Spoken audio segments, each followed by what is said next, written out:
Hi, everyone, and welcome back to another episode of the BenQ Business Chat. Thanks so much for joining us today. And as always, I've got with me Martin Moel, Managing Director of BenQ Australia. Hi, Martin. Thanks for joining me. Hi, Dan. Good to see you again. Sorry we can't be in person, but still great to see you. Great to see you as well, as always. And the viewers might notice that we're in a slightly different platform today, or a slightly different format. We can probably call this the lockdown edition of the BenQ Business Chat because we're both based in Sydney and we do have an ongoing COVID situation here. So we'll do our best to tackle the Zoom platform as we always do. So last episode, Martin, we talked about the developing global supply chain issues. Can you give us a little bit, just a very small update on that one to see how we're tracking along and how we're going? Yep. So both in Australia and globally, BenQ, we're doing really well. Demand is still very high. Obviously, the lockdown situations here in Sydney and Brisbane are fueling this demand. There is ongoing demand for all kinds of visual products that we make.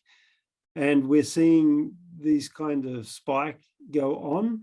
It has caught us by surprise a little bit. We didn't expect this kind of strong demand, both here in Australia and overseas, to be like it is, but we have to make the best of it. One other byproduct of this strong demand is that the logistics situation is getting tougher. So even though our factories are producing record high quantities of product, it's become more of a challenge to get that product from our factories in Taiwan and China to Australia. By that, I mean that it takes longer to get product here and it's more expensive. The cost of containers has gone up because space on vessels is quite limited at the moment and it's difficult to book space in advance. The reason for that is that the number of primary carriers, so these are real vessels that are coming to Australia, has dropped. This drop has come from the fact that before the pandemic, there were 24 carriers moving to Australia, but now we only have 13 primary carriers. This is the result of quite a few things. Some of the carriers have shifted their vessels to European and American markets instead of coming to Australia from Asia. Another reason is that the pandemic has reduced the capacity to source crews. So some crews are being impacted by COVID, and it's just more difficult. So there are some challenges both in supply and logistics. It's driving prices up. That's been happening for a while now because of both supply and logistics, but we just have to make the best of it we can. I'd only just add, look, if anybody's looking to do some Christmas shopping, I'd definitely do it earlier. As the year progresses, getting stock is going to be harder and harder for not just electronics and audio-visual equipment, but all kinds of stuff. So get in early to avoid disappointment would be my comment. Definitely. And it is, after all, it is a developing situation still, and it probably will be into the near future. But like, as you mentioned, we'll do our best to help everyone fill their Christmas stockings and hopefully we have a Christmas as usual. But moving on to today's topic, diverging a little bit, we're heading back into the classroom. So today we want to talk about air quality in the classroom. So seeing as a student and teacher health and wellbeing has been the core of BenQ's education focus for years now, I thought we'd talk about a largely silent threat in the classroom. So Martin, what are some of the parameters that we look at when we're assessing classroom air quality? Yeah, so there are quite a few factors that you can look at for classroom air quality. The most obvious one, and the one we want to focus on for now, is carbon dioxide levels in the classroom. But there are all kinds of pollutants that can be mixed in with air quality to, raise concerns or alarm depending on the situation. Definitely, and obviously a lot of the types of things that we do in the classroom are dictated by policies, so government policies or guidelines from the government. Do we have any Australian school standards on air quality here in Australia? And what is considered ideal concentration of CO2? Yeah, so we've done some research on this around the world, and we've tried to find out what the various standards are. So from what we can tell, there's no specific government standard or government guideline for air quality in classrooms in Australia. So when we did some digging here to try to find out what the literature is that's available in there, we find that in Australia, a lot of the papers that are being published from the University of New South Wales that we've already put up on LinkedIn and other places is referencing the United States, the US Environmental Protection Agency, and specific to air quality, they're referencing the American Society for Heating, Refrigeration, Air Conditioning Engineering, the ASHRAE. So they list up various kinds of guidelines and policies, and I guess that's more of a global reference site.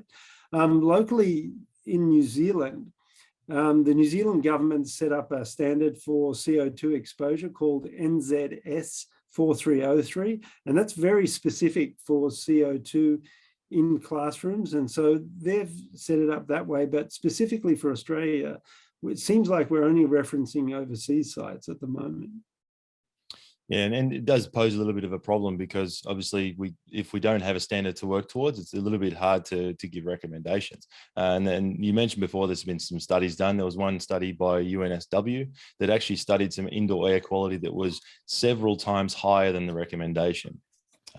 Which is slightly scary, and definitely when we're putting our students into the classroom, we want them to be as safe as possible. So definitely something that people are starting to wake up and look at. So so having said that, what sort of technology are we seeing in the classroom space to help monitor the air quality?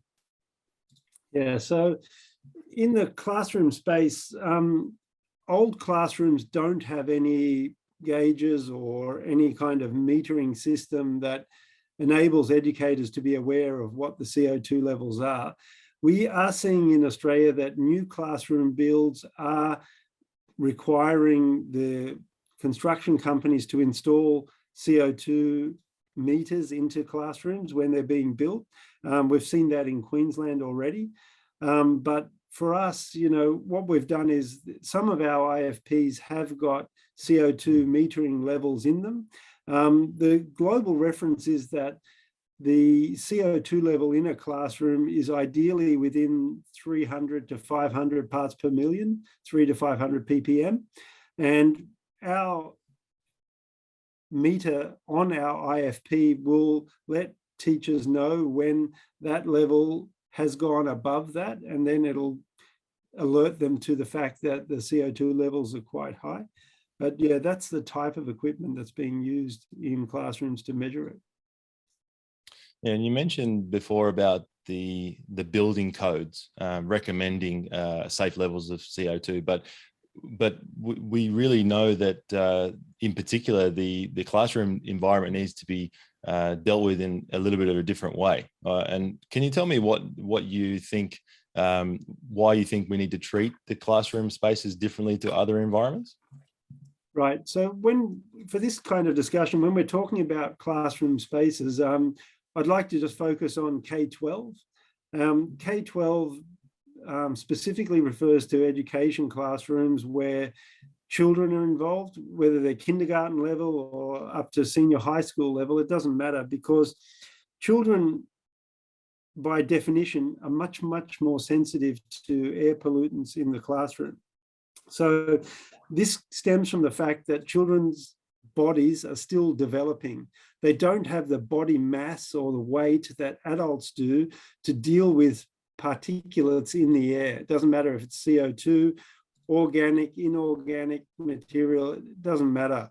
So children are far less able to metabolize and excrete pollutants that are in the air. So when we ingest them as adults, we can deal with it better because we're physically more developed. But with children, lungs are developing, they're still growing and getting taller and bigger and heavier. So because the body mass is lighter and lower, the volumes that their bodies can deal with are much more sensitive to it. And if they've got developing lungs or something like that, then they need to be protected in more ways than that. So that if there are issues with ventilation or something in the classroom, they need to be taken care of more than, say, adults do. It is, and it seems like a very critical situation. And as it develops and people become more aware of it, we see how critical it actually is. So having said all that, what do you think needs to change in order to ensure that there are safe environments for teachers and students? Right. So the basic understanding for everybody needs to be that we need to recognize that indoor pollutants are sometimes in higher concentrated levels than what we'd find outdoors. And this is only stemming from the fact that sometimes ventilation isn't good enough. And it could be that in a classroom situation, teachers are not opening the windows, or they're not turning on air conditioning at certain times. And that creates that stuffy air, that stuffy environment or air quality that can lead to students switching off because they're just getting tired, because there just isn't enough fresh air in the room. So, you know, what the main thing and the main concern is that CO2 levels go too high, and that creates drowsiness or attention levels drop or something like that. But there, of course, for air pollutants, there are many other things you need to look at. And that can be inorganic, organic, or particulate matter. And by far, the inorganic pollutants, such as carbon dioxide, that's the most sensitive one or the most simple one to counter, because in Australia, we're lucky that our air quality, generally speaking, outside is quite good. You know, we don't have chemical or other kind of pollutants that are really prevalent in the air that make ventilation an issue. So because we can overcome that, we should be able to mitigate it quite well. And the key is awareness. So if someone's using a BenQ panel where the air quality sensor is built in, they can be made aware of it quite easily and simply. Or retrofitting an air quality sensor into the wall, that's another way. But basically just getting that awareness out there, letting people know that air quality is important to get the best possible outcome in a classroom environment, to get to see that students are actively engaged and collaborating at all times. Exactly. And like you mentioned, there are a lot of things that we can do to ensure that there is healthy air in the classroom. There's some things that we can do as manufacturers, as also as educators.